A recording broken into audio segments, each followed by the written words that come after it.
Hello students, BSc part first के सभी छात्रों को एडमिशन की, प्रवेश की, नव सत्र की बहुत बहुत बधाई। इस कोरोना काल में ऑनलाइन क्लासेस ही आपकी चलेंगी। जूलॉजी सब्जेक्ट के अंतर्गत पेपर सेकंड सेल बायोलॉजी का अध्ययन हम लोग करेंगे। इस सेल बायोलॉजी के अध्ययन में सबसे पहला टॉपिक जो है द सेल एन इंट्रोडक्शन। कोशिका क्या है, किस प्रकार की है, कितने प्रकार की स्ट्रक्चर क्या होती है, ये हम फर्स्ट वीडियो में आज हम जानने की कोशिश करेंगे। कि सर्वप्रथम हम ये जान लें, जैसे कि स्लाइड में आप देख रहे हैं, cell the fundamental unit of life. जीवन जहां है उसकी जो फंडामेंटल यूनिट है वो एक कोशिका है, अर्थात सजीवों की सबसे सूक्ष्मतम इकाई जो है वो कोशिका है। और आप सभी लोग 12th क्लास तक ये जान के आए होंगे कि रॉबर्ट हुक ने 1665 में सर्वप्रथम कोशिका की खोज की थी। संक्षेप में, कोशिका किसी जीव की वह सूक्ष्मतम इकाई है जिसमें उस जीव विशिष्ट के सभी लक्षण पाए जाते हैं। इस प्रकार जब हम सेल बायोलॉजी की बात करते हैं तो सेल बायोलॉजी के अंतर्गत हम कोशिकाओं के आकार की, कार्य की, जैव भौतिकी, जैव रासायनिक, कोशिका रासायनिक, आनुवंशिक परिवर्तन की अध्ययन की दृष्टि से संबंधित विज्ञान की शाखा को ही हम सेल बायोलॉजी कहते हैं। इसके अंतर्गत what is cell? Cell is the basic structure and functional unit of living organism. जितने भी सजीव प्राणी हैं उनकी सबकी जो स्ट्रक्चर बनेगी वो कोशिका के द्वारा बनेगी। और जितनी भी गतिविधि होती है, उसका जितना भी कार्य होता है, फंक्शन होता है, वो एक कोशिका द्वारा निर्धारित होता है। In other words, cell make up living things and carry out activities that keep a living thing alive. Okay,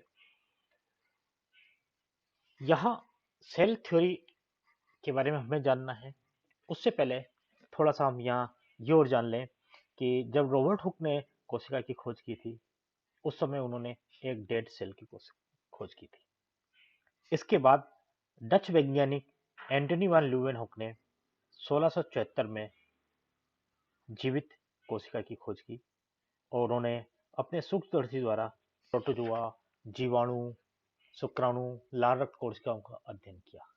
इस प्रकार हम कह सकते हैं कि ल्यूवेनहुक ने सर्वप्रथम जीवित कोशिका को अपने सूक्ष्मदर्शी द्वारा देखा। इसके बाद बहुत सारे वैज्ञानिक आए, जिगमुंडी आए, जेरेनिक आए।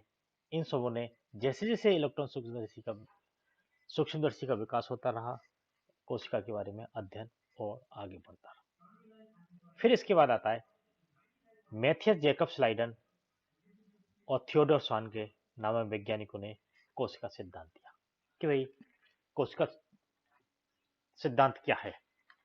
Cell theory is a collection of ideas and conclusion of from many different scientists over time that describe cell and how cell।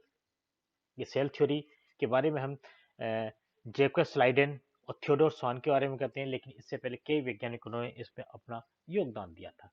Primary रूप से हम ये कह सकते हैं, तीन इंपॉर्टेंट बात है सेल थ्योरी में, कि all living things are made up of one और मोर सेल्स।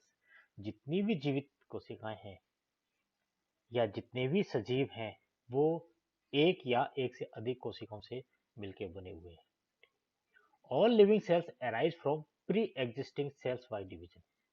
जितनी भी सजीव हैं या सजीव कोशिका हैं वो पूर्ववर्ती कोशिकाओं से ही बनती है, एक डिवीजन के द्वारा बनती है, विभाजन के द्वारा बनती है। तीसरा है the cell is the basic units of structure and function in all living organism. कोशिका ही सभी लिविंग ऑर्गेनिज्म की स्ट्रक्चर और फंक्शन यूनिट है, अर्थात सारी संरचना की यूनिट ये है और फंक्शन भी इसी कोशिका के अंतर्गत आते हैं। सेल थ्योरी टाइमलाइन, ठीक है, थियोडोर स्वान और स्लाइडेन के द्वारा के अलावा और किन किन वैज्ञानिकों ने इस सेल थ्योरी को बनाने में अपना योगदान दिया था। फर्स्ट अपन बात करते हैं 1665 में रॉबर्ट हुक ने कोशिका की खोज की थी। 1675 में एंटनी वैन ल्यूवेक ने ऑब्जर्व लिविंग सेल्स, पहली बार लिविंग सेल्स को ऑब्जर्व किया था। 1883 में रॉबर्ट ब्राउन ने न्यूक्लियस को डिस्कवर किया था। फेलिक्स, इसके बाद नाम आता है फेलिक्स डुजार्डिन का। 1835 में इन्होंने discovered fluid content of the, मतलब कोशिका के अंदर कुछ फ्लूइड जैसी संरचना है, फ्लूइड है। मैथियस लाइडेन 1838 के अंदर proposed all plants are made up of cells, botanist है तो उन्होंने प्लांट सेल्स के बारे में बात की। 1839 जेही Purkinje named fluid contents of cell as protoplasm, जो डुजार्जिन ने जो फ्लूइड कंटेंट किया था उसका नाम इन्होंने प्रोटोप्लाज्म दिया था पुरकिंजे ने। 1839 Theodor Schwann proposed all animal are made up of cells, कोशिका के द्वारा सभी जंतुओं का निर्माण हुआ है। इसी प्रकार 1845 में कार्ल हेनरिच वर्स ने बेसिक यूनिट सेल को बेसिक यूनिट ऑफ लाइफ बताया, और 1855 में इंपॉर्टेंट नाम है रुडोल्फ विर्चो का propose all cells arise from pre existing cells, मतलब रुडोल्फ विर्चो ने ही ये कहा था कि जितनी भी कोशिका हैं वो पूर्ववर्ती कोशिकाओं के से मिलकर बनी होती है। इसलिए जब हम सेल थ्योरी की बात करते हैं तो थियोडोर स्वान और जेकब स्लाइडेन की बात करते हैं, इसके साथ साथ रुडोल्फ विर्चो का भी इसमें उतना ही योगदान है। सेल थ्योरी के बाद आगे हम चलते हैं यूनिसेलुलर ऑर्गेनिज्म। ठीक है, an organism that is made up of only one cell is called as unicellular. एक कोशिका के द्वारा बनाए हुए जो सजीव हैं उन्हें हम एक कोशिकीय जीव कहते हैं। For example euglena, paramecium, yeast, ये सभी यूनिसेलुलर ऑर्गेनिज्म है। Multicellular organism, an organism that is made up of more than one cell is called as multicellular. दो से अधिक कोशिकाओं से बने हुए जितने भी सजीव हैं वो सब मल्टीसेलुलर बहुकोशिकीय जीव कहलाते हैं। प्लांट्स उसमें आते हैं, एनिमल्स आते हैं, फंगस उसमें आते हैं, ये सारे इसमें आते हैं। जब हम मल्टीसेलुलर बहुकोशिकीय ऑर्गेनिज्म को माइक्रोस्कोप के अंदर अगर देखते हैं तो इस प्रकार से देखने को संरचना होती है कि एक लीफ सेल से पत्ती की कोशिका है, किस प्रकार से एक मसल सेल्स की, इस प्रकार बहुत सारी कोशिकाएं देखने को मिलती है। इन कोशिकाओं के अंदर या न्यूक्लियस वगैरह देखने को मिल जाता है। अब आगे हम बात करते हैं साइज ऑफ सेल्स। कोशिका है, कोशिका के द्वारा ही सारे सजीव बने हैं, और कोशिका में ही स्ट्रक्चर यूनिट है, कोशिका ही फंक्शनल यूनिट है। कोशिका के साथ एक और बात जोड़ी जाती है कि कोशिका इसकी हेरिडिटी यूनिट भी है, अर्थात कोशिका के अंदर ही केंद्रक होता है, केंद्रक में डीएनए होता है, और डीएनए आनुवंशिक पदार्थ है जो एक पीढ़ी से दूसरी पीढ़ी तक जाता है। एक कोशिका जब दो कोशिका बनती है तो वो नई कोशिका बनती है, और जेनेटिक मैटर पेरेंट से ऑफिस में जाता है।